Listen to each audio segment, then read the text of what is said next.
Iran on Monday announced it was going to try to enrich its own highly enriched uranium at a rate of 20%, a move that was denounced by Western governments, which have been trying to organize a fuel swap in an effort to counter Iran's controversial nuclear program. Some critics say this is just the Iranian government trying to deflect attention during a week when opposition activists have promised to try to go out into the streets to voice their opposition to the Iranian government.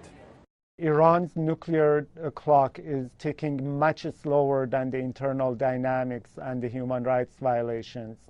Iran is not on the verge of the bomb, but it will continue to pretend it's moving in that direction precisely to deviate attention, to deflect attention from what is happening inside the country.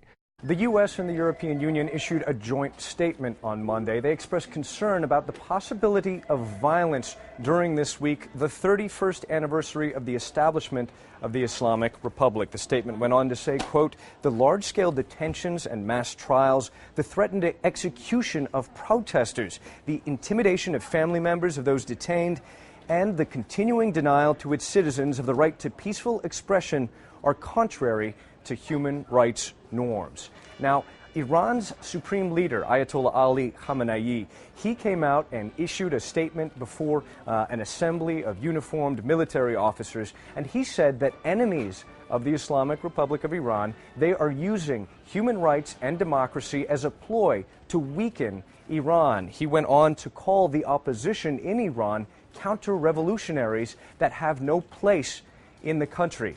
Now, it's been some 8 months since Iran held disputed presidential elections, and the so-called Green Movement of opposition has continued to voice its dissent despite the arrest of thousands of opposition activists, of journalists as well, and of leaders of this movement. The execution of 2 opposition activists by hanging last week, and more arrests announced this week.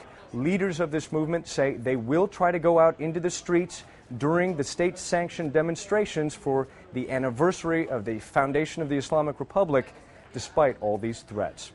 Ivan Watson, CNN, reporting from the Iran desk.